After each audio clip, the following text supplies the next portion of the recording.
Hey everybody, Tim, because it's my channel, you get me all the time, but today we've got Griffith Morgan, who you might know from The Secrets of Blackmoore. And if you don't know him, you should. Today we're talking all things Dungeons and Dragons. In particular, we're going to talk about art, but we're going to talk a little bit about other stuff before that. So uh, Yeah, before we started recording, we were talking about the early days of Dungeons and Dragons and TSR and Wizards of the Coast and sort of what caused the demise. And you're about to yeah. make a point, so I'll let you Oh, get right yeah. back Well, to it. I was going to just skip it since we were going to do the art show, but Oh. no, I think that there's a lot of glorification of these people, and they were great at, you know, making games Mhm. and sort of marketing themselves to the gamer community with their Mhm. games, and then I mean, it's really just a long shot. It's Yeah. like suddenly they got this thing that they couldn't have planned for it being the mega game that it is. It just is. It's like winning the lottery. Mhm. It's like, what's his name? Zuckerberg with Facebook. Like people now, they go around, they go like, Zuckerberg's a genius. And it's like, no, he's not. He's an idiot. He just happens to be the idiot that's the spaghetti that stuck to the wall. And Yeah, and I mean, essentially, if I want to can put it in today's word, today's language, right? Dungeons and Dragons went viral before viral was cool. yeah, yeah. And it was kind of the only way you heard about it is if you talk to somebody and say, "Hey, yeah, down at the hobby shop, there's like this 1 4 foot section. You should go check that out," right? And it just sort of Yeah, exploded from there. yeah. And so, I mean, when people talk about and being sort of, since I'm the kind of an Arneson Dave Arneson historian, Mhm. and I'm a big proponent for Dave Arneson, but I don't glorify him as some superhero. Dave Arneson screwed a lot of things up. He was just an ordinary person. But there is this glorification of Gary Gygax that's ridiculous. Like when people say, "Oh, Gary Gygax was a genius at business," and I go like, "Huh? Here's this company worth millions of dollars, could have been worth billions of dollars, uh, and he loses control of his company in 10 years. I mean, literally, I think it's like, 74 to 84, 85, something like that. Yeah. And then he's done, he's gone, right? And we don't hear about Gary Gygax anymore because apparently he's a business genius. And, and that, I mean, it's sad because both Gary and Dave and a lot of people that were in that core group that were helping design games, for them it was sort of like when you hear about somebody winning the lottery Mhm. and suddenly they got millions of dollars, and like 5 years later they've spent it all, and it's like, I don't know where it went. I had all these boats and cars and stuff, but now I don't have any money, and I'm like back to working a schleppy job, and Yeah. I gotta, like, now I gotta pay taxes on this huge house that I bought cash because I didn't know what I was doing, and I don't even have the money to pay the taxes on my house. So I think I'm going to move into a trailer home now. And I mean, that's kind of Yeah. what, the D&D, the original D&D creators were a little bit like that because they didn't really know what to do with their cash, and how to manage businesses. But we were going to talk about art. We Yeah, should just switch we can talk about gears. art because one of the things that's kind of gotten my attention lately is I work in artificial intelligence, and there's a whole everybody seems to think for some reason that artificial intelligence is limited to ChatGPT and things it can write, and then artwork, and it's not. It's a whole bunch of different things. And Mm-hmm. the flavor I work with is not generative AI. It's this thing called predictive analytics, which typically only businesses care about. I And know a guy that does that for stock market, yeah, so which that's is a sort of really weird, nasty business. it's a weird area. It involves a lot of math that would put everybody on the planet to sleep, which is why I try to talk about anything but that Yeah. wherever I'm out places.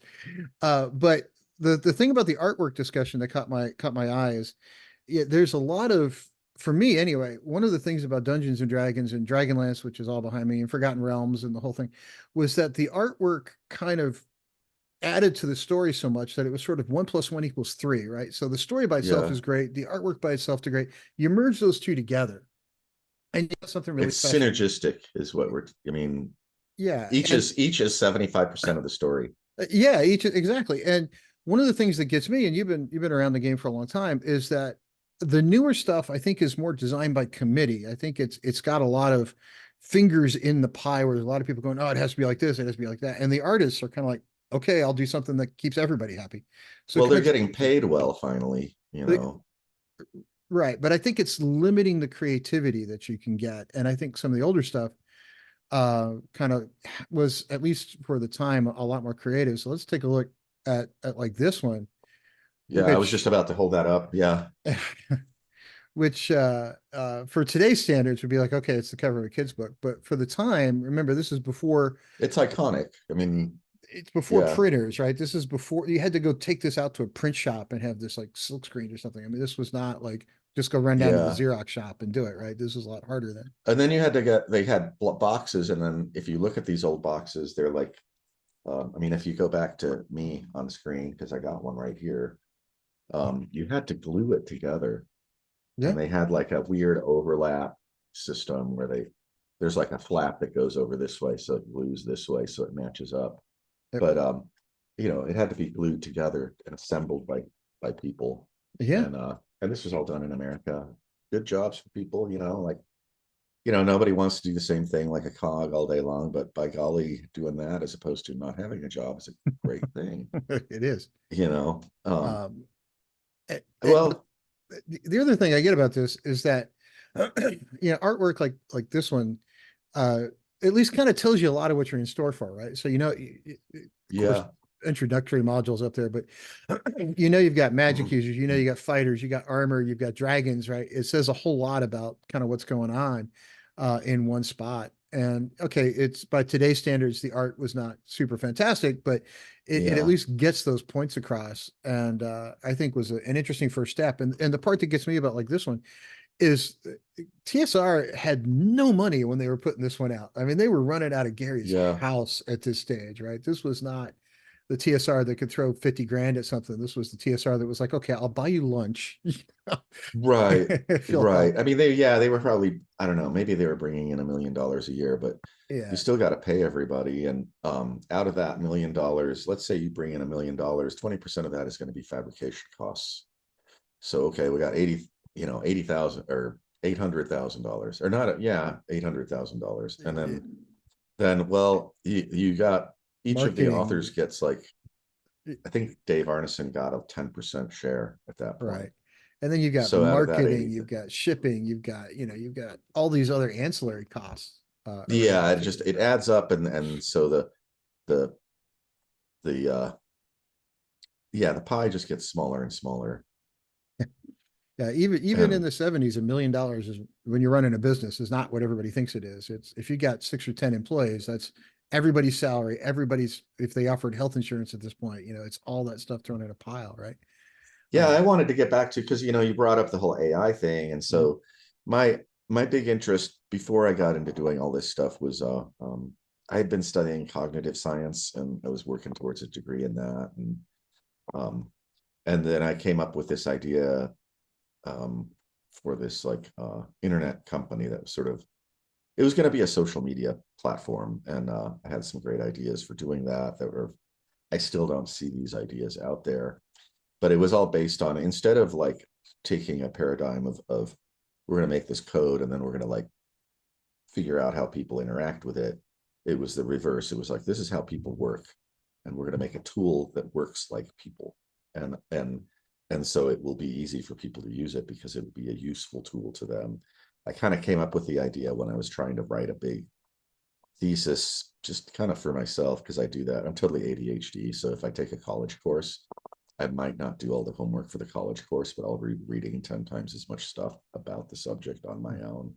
And I may not do very well in the class, but by the end of it, I'm like an authority on some obscure part of it because I've just gone down the bunny hole. And so I got really interested in the idea of human consciousness. And so all this AI stuff is pretty fascinating to me because it's not human consciousness and it's not intelligence. I think that the big misnomer, the big problem is the misnomer. It's not artificial intelligence. It is just very complicated calculations. Um, and and through studying human consciousness, I really started to feel at the time, and I'm seeing a lot of people who are experts in the field saying, uh, we're going to make something, but it's not going to be a human consciousness. It's going to be another consciousness, and it's going to have a lot of different motives and desires and feelings and whatever that we don't understand. And Mhm. we got to be really careful what we're doing with this, because we literally could create a Frankenstein monster with this thing. And And so what I'm seeing now is that you have these, I mean, this happened a long time ago. There are fake programs out there from the 70s that sort of mimic. I mean, the first stage of AI was mimicking consciousness, so that if I can create a program that talks to you in sentences and you can't tell that you're talking to a program, you think you're having a chat with a real person, then I've achieved a certain level of like, it's not AI, but you think it's AI, right? Or you think it's an I, you think it's an Mm. intelligence. And I'm losing my thread here because I'm sort of still half asleep this morning. But um, where was I going with that? Well, okay, so you're creating things that aren't necessarily like a human consciousness, and so you've got your AIs, which are garbage. They're just programmed stuff. I have zero respect for AI, and you have real consciousness, and somewhere they're going to merge, and you're going to create this weird mutated thing. And so a lot of what AI is being used for now is programming. Like when I was studying programming, my book, all the examples in my book were like, it was the most boring class. Like it was like a room with like 31 guys and one woman, and you know, uh just it was like Nerdville. And all the examples in the textbook were about, we're going to do a bookkeeping program, like we need to get data in and data out, and we need to calculate these things and whatever. It was always like about stuff like that. It was like Mm. money management, number crunching stuff, which was really boring. Like the examples were just tedious. And um yeah, so now it's just, I mean, that's where the money is, right? You're going to get hired by a big company, and you're going to write programs that are going to help that big company make a crap ton of money. So that's the focus. And so when you're talking about AI, you're talking about things that are altering people's consciousness. Like the history that we already have in place is places like Facebook doing that experiment where they were feeding people different groups. Like one group got negative posts, and the other one got more heavily happy posts. And they were observing these people, and they actually, it's documented, like a bunch of people in this negative group that didn't even know they were part of an experiment committed suicide, right? So, and of course, oh no, we're not responsible. I mean, they chose to do that, right? Yeah. Well, no, you got this tool that alters consciousness, and you used it to alter their consciousness into a negative world, and you used it to alter theirs into a happy world. And so when I see stuff like AI art, my concern with it is that there's a little bit more going on in there than just like, let's make cool pictures of like elves and dwarves and people with swords and beholders. You can code a lot of feeling into that, and most, a lot of human consciousness, as far as how we interact and how we message to each other and how we communicate, is sort of prelingual communication Mhm. that doesn't even have to do with language. And so you can hide the frowny faces in the cool D&D art, and or you can, I mean, advertising is all about that. They've been studying that since forever. How do we convince people that hate their thing and like our thing and buy our thing? So I And see it, that it, AI art thing as being a really potentially dangerous thing when you're talking about sort of mind control issues, and like literally like freedom of choice. Do you have freedom of choice or not? At what extent is this coming into your consciousness and changing that? yeah, So and you could generate it quickly. I mean, you could go through iterations of it in minutes that used to take yeah, days or hours that you wouldn't be able to do. And that's as an AI person, I could tell you that's one of the big differences. Everybody says, "Oh, it's going to destroy jobs," and okay, but we've done that before with the Industrial Revolution and other stuff. Like, you don't understand the speed at which this one is coming. This is yeah. going to happen quicker than anybody realizes. And especially in the art space, it's developed a lot in the last 18 months. And in 18 months from now, where's it going to be, right? Right now, it doesn't get fingers and toes and other stuff right. And sure, but where was it just 2 years ago versus where is it today? And look, fast forward another 12, 18, 24 months, where is it going to be? So it's going to make a It huge difference. perpetuates mediocrity too. Yeah. I see a lot of there are people I talk to on the internet, and they're posting a lot of AI art, and their whole argument, the big argument they keep bringing up is like, it's the stealing jobs argument, and like, that has its relevance, but I don't think that's the most critical element. Mostly the critical element, I think, is that people are putting bad art in their games. When I see AI art, unless it becomes, you know, good, but then when it becomes good, there is a certain level of a work of art, like I was really interested in like paleocognition. Okay, so you have these places where they found things like handprints on walls, or a stone that has like scratches in it, or a wall that has a series of scratches, and it's not, people are like, well, that's not art, you know, and that's not whatever, it's not communicating anything. And it's like, well, the person that was doing that was thinking while they were doing that, and they were communicating something into that scratch or that handprint. And so when you look at it, you may not conceive of it as something like a work of art where like, oh, I can see the tree over there and there's the happy little bunny or whatever. It's not, it's more like a like abstract expressionist or something like that. But they were imbuing something. I mean, they were creating what I would define as an external consciousness.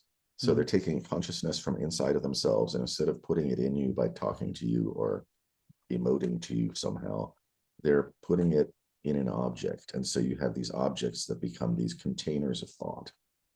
And so the most primitive form of that would be some scratches on the wall or handprint, and they're millions of years old. Well, that's an Um, interesting thought, because if we go to art like this, that was yeah, inside some of those early D&D books, this is a fairly simple piece of artwork to do until you start to really dig into it, and you think, well, this actually looks like, I can see this, the struggle this guy's going through, and I can see that, this guy was the one that caused that struggle, but who's right and who's wrong here, right? They both look pretty right. dangerous, It right? it does create a tableau. There's a feeling Yeah, it's not a, it's there's a story there, you know, like it's just a still image, but there is a story in the still image. yeah, And so it has sort of a time element to it in that way. mhm. And it is, yeah, it is a thought container. Like the artist put their thoughts into this and created this container where they froze their thoughts in time. But then when you look at it, you look at the one guy and he's like casting a spell, and ooh, then you look at the other guy and he's like, oh man, he's really screwed, you know. Um, so yeah, I think these are like interesting ideas that people don't talk about in terms of AI art, is this idea that when you're looking at AI art, you are, you're almost going into a feedback loop. Your brain goes into feedback mode because you think you're receiving a thought from somebody, right? Mhm. But that thought is just this aggregated mush that's coming out of this AI program. And Well, it's kind of um how I feel about certain photo. And I know Photoshop's not the only CG tool out there, but certain yeah, computer graphic generated stuff. It's kind of how I feel about it too. This is a Dave Trampier, I think, did yeah, this one. this one Who's I sent you that because it's one of my yeah, favorites from when I was a kid, yeah, and and it really Trampier's spoke to me on some level. and Trampier's Trampier, right? I mean, he's Yeah, he's Tramp's Tramp. one Yeah, of those guys. So it makes sense that this is, to him, he'd probably be like, oh, it's just a quick sketch. I'm like, yeah, but dude, there's a lot to that sketch. And yeah, yeah, I certainly couldn't capture that emotion. And that to me is what the AI art lacks, and some of the computer graphics lack, is capturing that emotion that a human artist can get on the paper. yeah. And even stuff like this, See, which that's again, another of my all-time favorites. That's mhm, Liz Danforth. Liz Danforth is probably the most underrated and unheard of artist because she worked with Tunnels and Trolls and was part of mhm, Flying Buffalo, mhm, and still is. And I met her in person, great person, really like got lots of neat things to talk about. mhm. But this piece of art is very, I want to come back to this later and talk about it. It was just extremely evocative to me, you know. it it does say a lot all at once. Yeah, And then there was this one. there's another Danforth. That's the cover to Tunnels and Trolls, like third edition, I think. Yeah. And and you know what's interesting about all this old art is that she may not consciously have been looking at this stuff, but it was, you know, this is coming out of the 70s.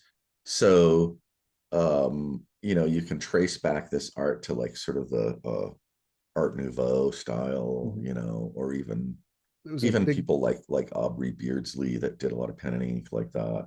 it was a big Cleopatra movie in the late 60s, early 70s, someplace that Yeah, probably everybody saw. it kind of Uh, looks like Liz's face in that one. It kind of like it's like a self-portrait, you know. yeah.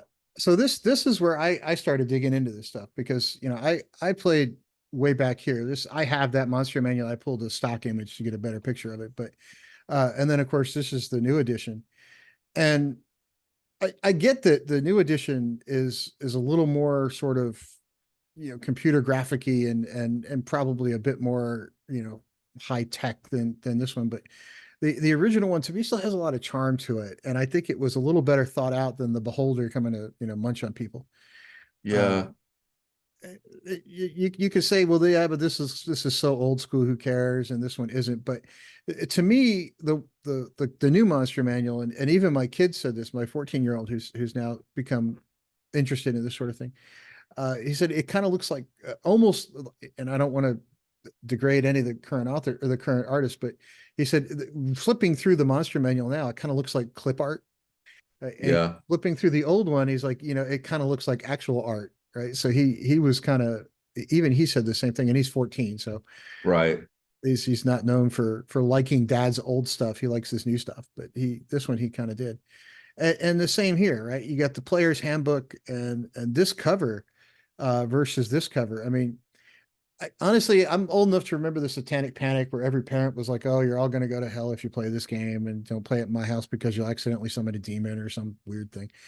Well, it's And funny because like you look at the new player's handbook there, and the pose of the character mhm. is just lifted right out of Japanese anime. So in Yeah, a way, it's like they're stealing, they're riffing on all kinds of like media.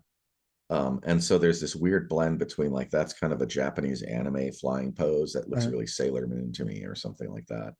it And it and the monsters and everything else around it is sort of that overblown, hyper realistic Harry Potter mhm. sort of thing. And so they're blending mass media into that. And the difference I would say between that and like the old stuff is that in in the time of the monster manual, for instance, there still was not a lot out there as far as resources for seeing fantasy stuff. And we had some Lord of the Rings stuff like the Brothers Hildebrandt calendars and stuff like that. But we were still pretty limited on resources for fantasy imagery. And so a lot of the references were coming out of older drawings for like Edgar Rice Burroughs stuff or Yep.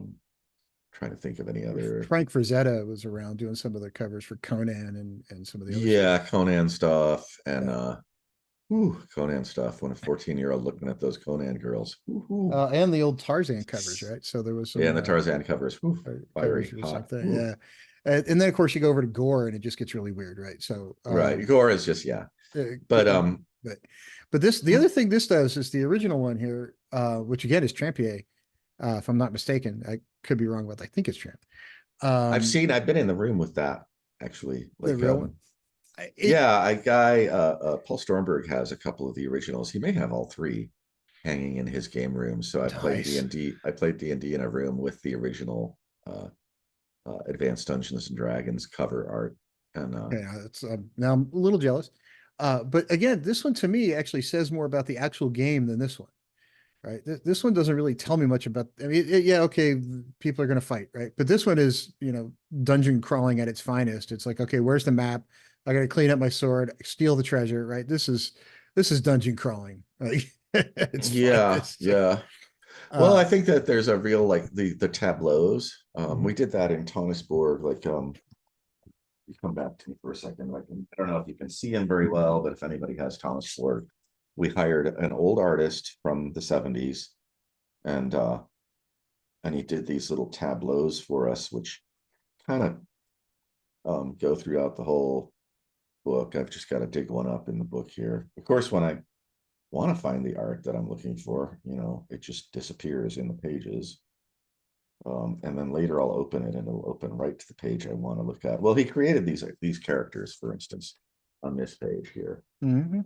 Okay. And for whatever, they're old school and they represent the different characters. We have some others that are not in that style. We just asked him in particular to do that set. And then he created, maybe they're in the back of the book more. He started creating these little scenes of action of like adventurers doing stuff. And so he redid the sort of the same characters. Yeah, there we go. I almost found it. There we go. So there we've got similar characters, only now it's sort of, this is sort of reminiscent of what you see on that cover for the player's handbook. Mm-hmm. You've got this tableau, and everybody's doing different things, you know, and they're like looking different directions, and it's almost, I mean, it's primitive art, it's a little cartoony, but it almost has a feel of like the Mannerist paintings where you have people, the Renaissance Mannerists, where you have people doing different things, and you know, your eye wanders around, and each character is telling you a little story about themselves. It's like a little portrait of a different person and what they're experiencing, and then you kind of pull back and you get the collective feeling, and then you go back in, and you're kind of doing this in and out thing. Like if you put those other two up again, with the player's handbook one, yeah, oh yeah, I mean, like this is, here's the character, she's doing the thing, right? I mean, this is your focus, right? Right. I'm moving my cursor, not remembering that you can't see my cursor. But the monster's face and the light and the girl's face are like the focus. Yeah. There is that person down below to look at. There's the thing behind to look at. But it's you barely notice them unless you really dig into it, right? yeah. Whereas this, like, you look at it, you got the one guy's talking to the other guy, the guy's wiping his sword, two guys are, you know, deciding what to do. They're looking at the map. Meanwhile, the thieves are in the back. They're doing their little sneaky stuff. And then you may Like have the missed this your slaying first magic. time through, but it's like, oh, there are a bunch of dead lizard things down below this big giant idol, Mm-hmm. you know. And what's going to happen when they pop that eyeball out of that idol? Is that going to come to life and do? I mean, I always you wondered that actually. It was like, what happens next, right? yeah, your eye wanders around the work, and you explore what's happening, and you never really get any answers, but it makes you ponder these Mm, little scenes, you know, of what people are doing that are all together, but they're doing different things in the same space.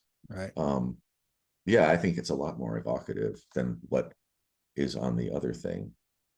And And then the same thing when you go over to the Dungeon Master's Guide, right? You've got like yeah, everybody's running here. Everybody looks like they're running away from the big bad guy, and here it's like, nope, we're gonna fight it out here, right? We're gonna try to rescue our yeah, friend, and yeah, the back of this one is even cooler, the original Dungeon Master's Guide, because it shows like the one of the layers of hell, I think. uh, Got a copy. Yeah, flip it around. you mean Like, that yeah, one? that whole, if Yeah. you open it and you show both halves out full, that's actually one work of art. Hmm. So you got the people fighting there, but then through that opening in the back, you've got this, like, what is it, a sea of lava with a ship in it, and this, like, I think it's the city of the Ifrit Yeah. on one of the It levels of hell. well, it's kind of Um, reminiscent of Dante and some of the work Salvador Dali did on the on Dante's Inferno. I mean, it kind of reaches that level of weirdness, yeah. which is kind of neat in a way. But Well, and that's, oh, I was just gonna say, like, one of the things you don't want to get I mean, there's really no point in discussing like this is better, this is bad, right? right.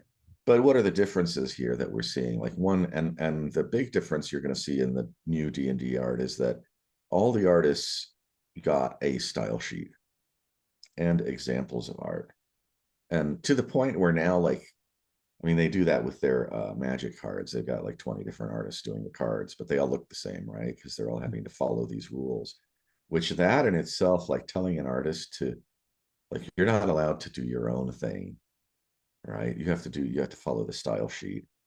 Seems kind of weird to me. Because in our book and in all the old D&D books, like, if you look at the original monster manual, every creature in there is going to be done by a different artist. They might have like 10 different artists. And so you're going to get a lot of different expressions of style through that. they're all doing fantasy stuff, but the styles are all slightly different. Mm. Um, Whereas now it's all style sheeted, and um, it's being run through corporate approval. And I mean, to the point where, oh yeah, they recently they had the Magic the Gathering thing where the artists were stealing each other's work. And it's like, yeah, it's like your stuff is just, I don't know, it's just like, yeah, it all looks the same, and you're even copying each other now just Well, because.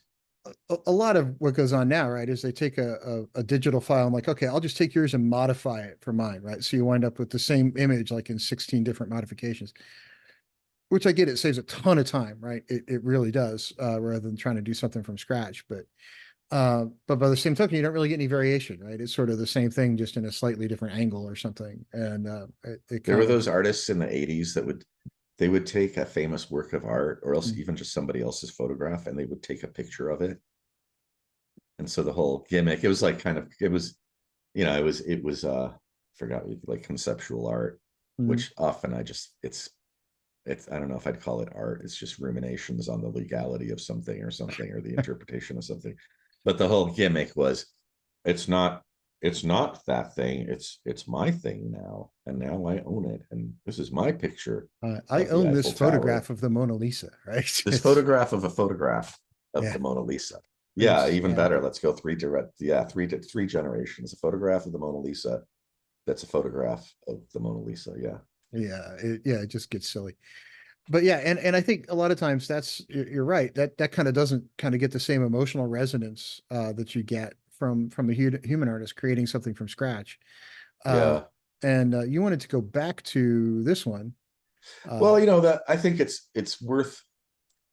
D&D has always been the elephant in the room, and so because they had more money, they could advertise more. They had their own magazine. They had everybody played D&D. It was just the thing. It was the mm, easiest thing to find. It was by the time it hit in the mid 80s, it was in every bookstore and it was in every mall probably. And so Tunnels and Trolls was kind of like the red-headed stepchild of D&D. And but they actually were doing a lot of really cool stuff. I think that art is really, if you look at like the little flourishes, like at the upper corner where there's that little piece, I guess it would be this way on snake, your screen. the snake there. Yeah, yeah, it's like a little snake hidden in there. At first you Mm. just think it's like a little flourish, and then you look It's closely, it's like, oh, I got have a the, snake there. yeah, I got the little tongue sticking out, and the little Yeah, and the words. little the circle work and the Yeah. wings. That Yep. character is really emotive because it's kind of an evil dude, but you look closely at the evil dude, and even though he doesn't have a full face, there is sort of like he's thinking about something. You can look at his expression, and it's like, oh, that guy's kind of interesting. Like, you contrast that with the player's handbook of today. Um, uh, yeah, there's not very like deep emotion in that. Rah, rah, rar. I'm going Yeah. rar. When Um, this, yeah, in a movie, if this guy's on and off the screen in 4 minutes, I'm going to forget about him by the time I, leave the right. theater. So, Yeah. And so like even Liz Danforth's monster, the Green Page Death Trap guy, is it's like a portrait of someone. I mean, that could be a real person. Like, here we have him preserved in time in this little thought container, mm, and he's like counting, or thinking about something, yep. hanging out in his little place with human bones, because that's what he does, is create human bones. Um, and the other thing about like the earlier games, like now everything is very literal. And so it's kind of a problem I've had it's why I stopped watching a lot of the big Hollywood movies, is that they do all this fantastical, super hyper realistic stuff. And it's become sort of real in a way, and it is lost.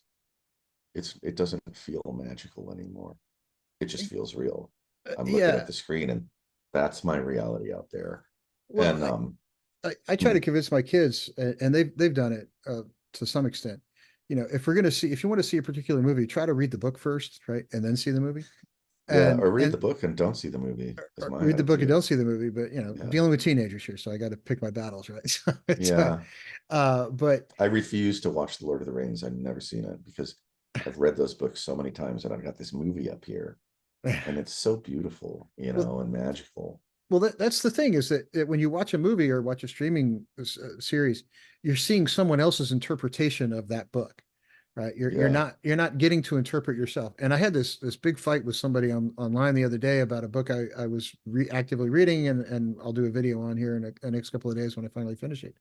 I was reading for like the fourth time an old sci-fi novel called Lucifer's Hammer by Niven and Hmm. Cornell. It goes back to 77 or something. And somebody was like, "Well, I can't read that book because it's racist." And I've read that book cover to cover like three different times. I don't find the racism. They're like, "Well, you had this group of cannibals, and you had these other people, and the other people gassed the cannibals, and some of the cannibals happened to be black." And I'm like, "Okay, that wasn't because the people were gassing black people. They didn't want to be a buffet." Right. It had Yeah. nothing to do with racism. It had everything to do with that. But this person was like just came after me over and over again that I had to call it racist. And I'm like, if you can interpret it that way, that's great. But That for would me, be a whole I other can't get that. show right there Yeah. where we have to debunk the cult of ideology of But like left-wing progressive ideology. completely understand. But my I'm a point is, leftist, mind but you. but I lived in Boston for a while now. I live in Dallas, so it was like in one place I was a right wing lunatic, and the other I'm a left wing nut job. I can't figure out which one I am. But Yeah. it really depends on where you live, You get kicked out of the club. basically. But the interesting thing is to me that books and art allow those different interpretations, and different people are going to see different things. And yeah, some of it you carry in with you and you're kind of looking for, and some of it you just kind of see, and some of it's overt and some of it's intentional, some of it's not. But that to me is what you lack when you get to a movie or when you get to a streaming show, is you're seeing someone else's interpretation of it. You're not getting to make your own choices. Yeah. And that I think is also something we lack in Or our you're blending it with your own choices, definitely though. But yeah. yeah, and that to me is why I think a lot of times we talk about an erosion of different things in society and whatnot. And I think one of the things we're lacking a lot is creativity. People are not nearly as creative as they were. And I don't say that to say, oh, I'm getting old, and oh, I remember when. No, no, I employ people, right? I run a company, and I've worked with people, and I've worked with engineers from all over. And the engineers I want to keep are the most creative, and the ones I find that happen to be the most creative happen to have some similar characteristics, and it has nothing to do with where they went to school or their engineering qualifications. It has to do with when they're not at work, they're either an avid reader, they tend to play an RPG, or they play musical instruments, or they're really into art and either going to art museums or looking at or creating their Yeah. own art. And those things create, foster that creativity, and that translates into people who are much better, kind of employees. And I think from a if you look at like what AI is doing, and people are saying, oh, it's going to put artists and writers out of work, but not if you're truly creative, and you have to build that creativity someplace. And I think that is really where we need to drive to, is getting the difference in between AI art and human art is that emotional side, and it sparks something in your brain. And I don't feel that spark in my head when I look at AI art. I feel kind of ambivalent. I'm like, Well, okay. I think that the other elephant in the room with these games is that anybody producing a game wants to make a lot of money. Like I'm not gonna lie, I write Yeah, game books, I made a game movie. yeah. I would really like to sell, a crap ton of it, and Mhm. I don't know, like go to Italy and live in Italy or something, and like drink a lot of espresso and eat a lot of pizzas. But Well, um nobody goes to um work for fun, right? I don't go to work because I right. really want to. I go to work because I have to put kids through college, right? That's sort of Yeah, what. and so what you see that in the evolution of like probably all the industries, and there's a big parallel between if you study like computer games and how they come up, and RPGs, because there's so much crosstalk, because Mhm. the programmers are the people like you were talking about, the engineers that are really creative. They're like doing other things. They're playing RPGs, and they're like, how can I bring this RPG into my computer world and make the same sort of experience here? Um, and so it's very primitive at first, and it becomes more refined, and by the time TSR puts out AD&D, they don't have style sheets, but they have a lot of artists in their house group, and they all have slightly different style, but they're all kind of working together. So you get a vibe, but you don't have it's like if the Dragon magazine published an article about mind flayers, okay, Mm, they might have a different artist draw the mind flayer, and so you get a different interpretation of the mind flayer. And so there was a different, I think the early gaming community was not fixated on using official canon from the company mm, with all the branding and everything. Whereas like if you had WotC doing a mind flayer drawing, they would have the artist base it on another artist's artwork, and all the artwork looks the same in those books. Like it's boring to look at. I find it really boring because it's all the same thing over and over. And so they want to pull you away. They're doing it with the art, they're doing it with everything within the game. They want to pull you away from any original sources. So if you look at the old gamers, they're looking at this really primitive set of rules that are these little tiny books that I have somewhere around here. I dig around. You got some brown tan covers over there. Um, I think mine are over here. Anyway, you got these tiny little books. The art in them is really bad. There's barely any information. There's enough information to sort of get a game going. You've got to do a lot of interpretation, which yeah, is the great thing about the I've got the old red book style. someplace. That's the earliest one I've Okay, got. So, well, I always yeah. pull out my little brown books. I got to stop bringing them to conventions because they're starting to get bad. I'm But starting to realize like, oh, Griff's set of D&D books might be worth something, but I mean, yeah, these are 60 pages. They're these tiny little things, yeah. and so you're having to do a lot of your own interpretation. So what you end up doing is you go outside of that, and so your primary sources are fantasy and science fiction literature. So you're reading the Lord of the Rings, you're reading the Wizard of Earthsea, all these things, and then other books like there was that. What was the guy's name? He did a book called Castle and another one called Town, City, Castle, Pyramid. I think Mm, he did a whole series of them, but they were mm, these illustrated books that sort of simplified how these things were made and the function of these things. And like when I read the city book and I realized, oh wow, the Romans were putting sewers in everything. Like they had running water and mm. sewers. My cities have to have sewers in them. And history. You start reading history books, and you may, as a kid, as I did, I always tell the story about how I was trying to find medieval stuff to read. So I end up with my parents' copy of Will Durant books, and also if I stumble upon a copy of Herodotus. And so I'm reading Herodotus, and I'm trying. It's like it sort of feels medievally, sort of fantasy stuff, but it's another time. I'm 14. I'm like, whoa, this is kind of weird, trippy stuff. And I'm reading ancient history. Yeah. Um, and so I'm trying to bring that into my game. And so now you don't do that because you've got the splat book. You want to build a city, there's the city splat book. You want to have ancient history. Well, wait, here's your ancient history for your game.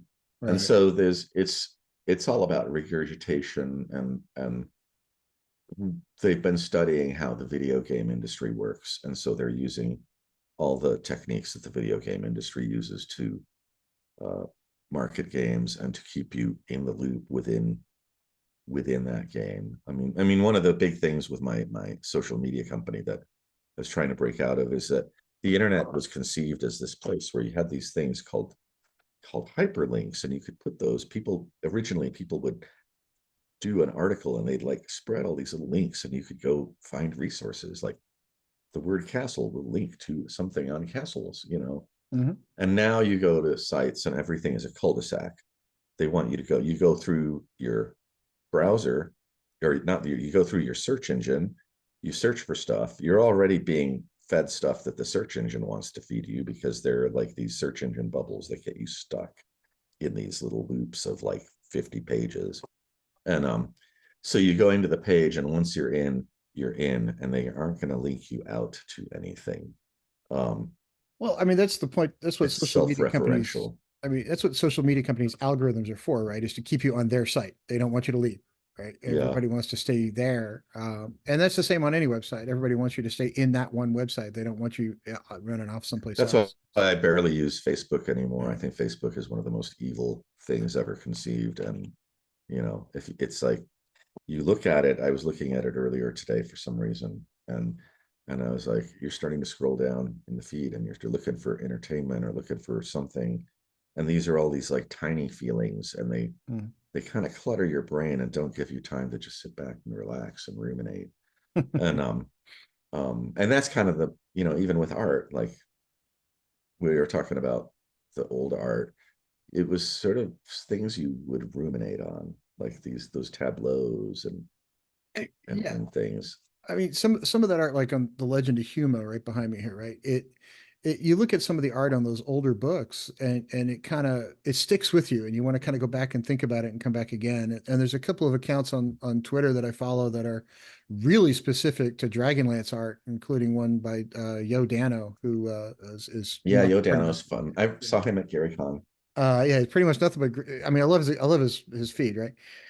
But he's pretty much nothing but Dragonlance art, and it's great because he's got some of the oldest classical, and he knows all the history behind it and all this other stuff. And I just kind of obsess over his feed on occasion, so I think it's great. The Um, Dragonlance is interesting for me because it was a stage in my life when I was just working. I had a kid and was working, and so gaming wasn't. I think you look at anybody that's older and you ask them about their gaming life, mhm, and there are stages where either you're in college and you don't have like you're just working too much in college, or you got a job or you got a family, and so people dip in and out. And I mean, it's very normal. Everybody dips in and out of the hobby, but you kind of always are a gamer. mhm. um but where was I going with that? Oh yeah, Dragonlance just isn't it's not something I knew of at the time, So you know. I started reading Dragonlance when just the first two were out, right? So Yeah, these are my copies. You can see they have some miles on them. But I started reading them when just these two were out, when Dragon Volume One and Volume Two were out. And I remember the interminable wait for like 3 months until the third one hit the market. And it was just painful to have to wait for.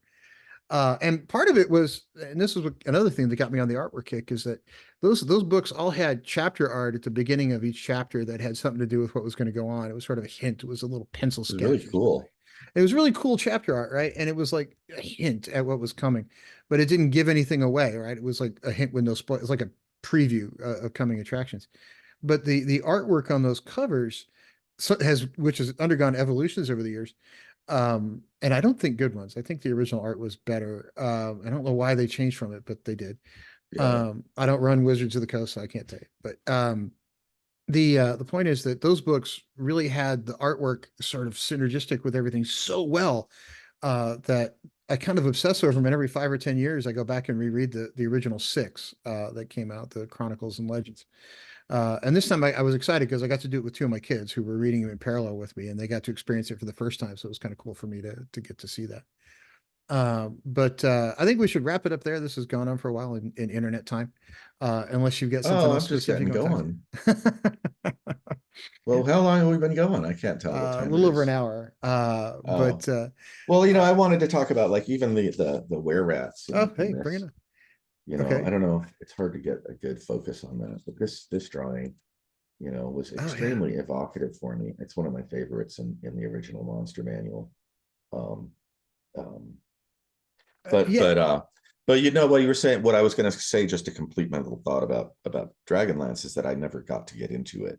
Mm. And so lately I've been seeing more and more. Maybe it's Yodano that's been posting the individual frames of the chapter art. He has been. And I'm like, oh, that's like right up my like that speaks to me. Yeah. Yep. And I want to know more about this. And He, so I'm sort of becoming it's like I'm 14 years old and rediscovering D&D all over again, because I have this whole thing that I can dig into that I hadn't discovered before, because I was just in a different space in my life. well, I went through that about a year ago. So I started rereading them with my kids, and I think I made it through the first 19 before the kids got too busy in school to keep up with me. And I'm like, okay, I'll wait till next summer. Yeah. Um, and because I think it was 5 books in front of them.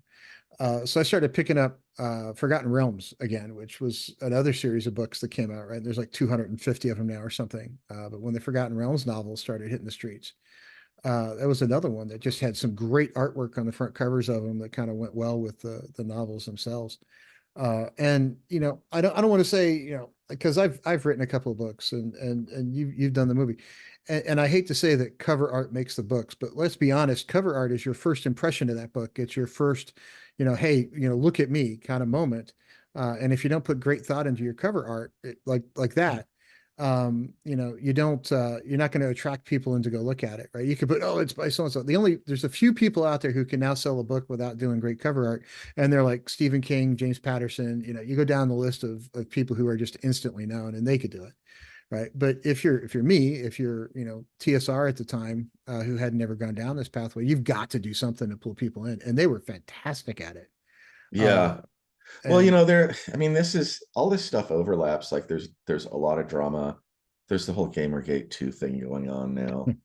And I won't go into all the details about that, but they've just released that new Star Wars thing, and the main character is just so bland, and the artwork for the main character in that Star Wars Outlaws is like the character is ugly, and I don't know why they're doing that.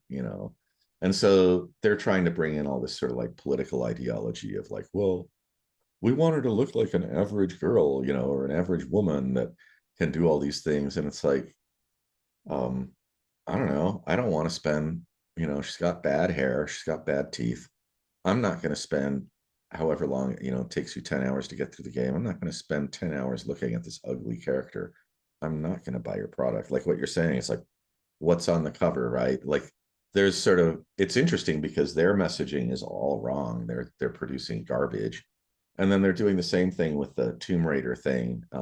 They've decided that Lara Croft was bad because she was raiding other cultures and stuff. And as far as I know, no actual ancient cultures with dinosaurs and like magic relics were raided in real life in any Tomb Raider game. So it's like we're going to remove the bad, nothing, non-existent, fantasy thing that made people happy because they'd get home from work after a crappy day working 8 hours at their crappy job they hated, and they just wanted to turn off their well, brain and play a game for 2 hours. that's the whole thing. I always played Dungeons and Dragons for, and that's one of the things that I did a fairly long video kind of criticizing Wizards of the Coast for a bit. Was they're trying to erase history and say, well, the original guys, it was a male dominated, it was this, it was that. I'm like, first off, there were 6 people working at the company, and yeah, they were all men. But if you look at some of the original books, there were a lot of women involved early on, really early on. As soon as it gets bigger, yeah, Yeah, you get a much bigger dynamic. and Yeah, I it's funny. I took a picture of the guy that was in the video where they like denigrated Gary and Dave mm, and their upcoming history book mm, about these terrible people that you shouldn't know about that are terrible, and because what they did couldn't even pass our like, you know, inclusivity social checks. Yeah, social inclusivity censors. yeah. I mean, it's weird because they've entrapped, they've encapsulated the argument, and so what they say, like, you know, like if you don't like apples, you're a racist. If It's you like don't like, you're a, and I try to avoid talking about politics, and when it comes to this whole thing of like the ideology cult, they're just lunatics. Well, like when I I was even in the mid to late 80s when I played, or early 80s, nobody was ever said, "Hey, you can't come to a table and play," right? We had we had women, black girls, players, we had boys, gay black, players, we gay had women players. players. Yeah. Nobody cared. It wasn't even a question, right? And you Well, could, they're promoting a lie because they're yeah. always saying that that this inclusivity didn't happen, and now it's happening, and we got to fight these old nasty people, right? So they're ageist, so that's really bad. If you're ageist, you're a Nazi.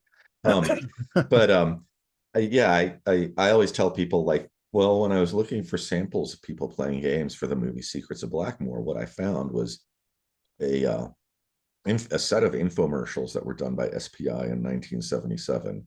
So here's this company owned by white guys. They're living in New York City. And so they shoot the infomercials at their company game night, which is all these kids from the neighborhood probably that come to play games. Well, the kids that come to play their games pretty much look like a bunch of Puerto Rican kids, some black kids, some Jewish kids, a couple white kids. It's hard to tell, I mean, it's just this mix, right? Mhm. And that's 1977. Granted, it's all males, but male you know, the reality is that the majority, I'm not saying no women can be allowed. See, that's the thing. We're not saying no women can be allowed, but for the most part, most women will not be interested in playing war games. And it's just a fact. And Hmm. if you want to call me a sexist, you're an idiot, because all you got to do is go to a war game convention and look around the room, and you will see like maybe 100-to-1 ratio of men to women. And that's, I mean, it's just a fact. Hmm. I would be glad to have more women war gamers, because we don't have enough war gamers. And if you're a good war gamer, I don't care what you look like or who you have sex with or whatever. I don't even care about your political ideals. I just want you at the table because I need more gamers. Um, but that's the thing I was going to say is like, I hate to get political about this stuff, but I'm so tired of the ideology entering gaming. And, I don't generally say like what my politics are. I'm probably more of a lefty. Okay. I've been canceled by those people. I should be on their team, right? But I've been canceled by those people because I won't play by their rules. And I think it's important that like gamers who consider them, because you will see that the circles of like right-wing gamers, and they're all against all that stuff. But I think people who are more nuanced and nuanced and perhaps a little bit more mature and intelligent should just start saying like, look, you people, you're trying to inject this garbage into my fun time, and you're ruining the fun time. I'm not intentionally trying to be bad. I'm not trying to be uninclusive. I'm not trying to be, all the bad things, isms. I just want to have fun with my friends. Um, Exactly. That's what it's all about. When I get off of work, the last thing I want to do is get into an in-depth political argument with somebody. I just want to go home and relax and not think about crap for a couple of hours, so I can reset my brain and go back to work tomorrow. well, Right? and I just, my attitude now is if you want to bring that kind of political stuff into a gaming sphere, that's great. You can do that in like you live in a free society. You can do that within your group. Hmm. But if you come to my group, you won't be invited back. Okay. And you could say that my group, oh well, you're one of those bad people. Well, my group is extremely, like, our house group is incredibly diverse, and I'm not going to parade my diversity around, because that's kind of racist too, right? Like, you're tokenizing. And so it just doesn't belong there, and I think I didn't want to go on a diatribe about being anti ideologist, whatever people think, but back to looking at these games that they're producing, like they came out and they called Stellar Blade a bad thing because it has this beautiful Asian girl as the model that they basically 3D scanned her body and put her in a transparent skin suit that looks like a wet rubber, fetish suit. Hmm. And um it looks cool, it's like, it's beautiful to look at. It's like looking at beautiful art. I mean, even things like But didn't we do that with like 22 Avengers movies and Marvel's movies and anything that Black Widow happened to be in? Like, yeah. Well, I've had a friend who referred his to quote him, he said, art is a hammer, and there's a lot of art out there that's really old art that people look at now and they're like scratching their heads because it doesn't align with their ideology. Like if you look at Egon Schiele, he was doing uh paintings of prostitutes, and some of them are kind of graphic. It is amazingly beautiful art, and it's worth seeing. You look at, I don't know, just look at all the art and through history, and if you start to apply your ideology to it instead of just standing back and going like, oh, let me look at this and see what's going on here. uh it's made in a different time. You just have to stand back and try to understand what's going on. like like again, this is a thought container. Somebody put their thoughts into it 1,000 years ago or 500 years ago, and they're talking to you, and you're such a moron that instead of listening to what they're saying, you're like, oh, that doesn't fit into my world ideology, which is like a perfect dreamland which doesn't exist anywhere. So I'm gonna like call this art the bad art, and we're gonna cancel the art. We're gonna remove it. We're gonna put, I don't know. I mean, it's like you see it all the time. It was was it the I forgot who it was in like Bush's White House that put drapes over the statues in the Capitol because he didn't want to have nudity in the background when he was talking and stuff. And I mean, I don't know. I I'm remember that. rambling, but No, I no, get I a understand. little fired up about this stuff. And I do, I mean, I don't know. I am concerned about the art becoming like very like gray goo, like what you're with the new editions, it's becoming gray goo because the artists aren't free to just explore their emotional inner world and show it to us. And that's what you want. And if you're looking at AI art, you're not seeing anybody's inner world. You're Mhm. just seeing like a feedback loop between something that's aggregating random things and producing garbage, you know. Yep. All right, I'll shut up now. That's okay. This could be a good topic for the next Blackmore movie. Yeah, Okay. Well, I I thank you just for your like to time. game, I'm just kind of like, let's get together and game and have fun, and I nobody am wants to hurt anybody. I am all over that. That's sort of my mantra for sort of life now that my kids are too busy to hang out with me anymore. Yeah. But Well, we should do a game session. I'll run you through a game sometime. We just get on Zoom with a couple friends and be and great. tear it up for like 6 hours. It'd be great. I do have a standing Tuesday night game. I'm on Dungeon Delvers live stream on Tuesday nights playing first edition stuff. So Oh, right on. any other night of the week, Delver's I'm great. available. Yeah, he's a great guy. Yeah, Uh, I always praise him and try to you know, go check out Dungeon Delver. He's cool. he has promised that he would actually do an in-person con because he does a virtual con to get together and play. He has promised that if we can get him to 10,000 subscribers on YouTube, he would do an in-person con. And I'm like, okay, I'm going to find a way to get him to that. So, What part of the country is he in? Florida, he's near Orlando. Oh, he's in Orlando. Okay. Yeah. Um, yeah, no, I just because we're doing our own convention up in the Twin Cities in October. Mhm. This and it's the second one this October, and so I'm like, who else can I get that I know online that does I, podcasts and stuff to come to the convention? Because I the Twin Cities is kind of central nationally, but it like vertically, he's like at the with the farthest point. farthest corner you can get to. All right. Well, we're going to leave it at that. I'm going to stop Yeah. recording.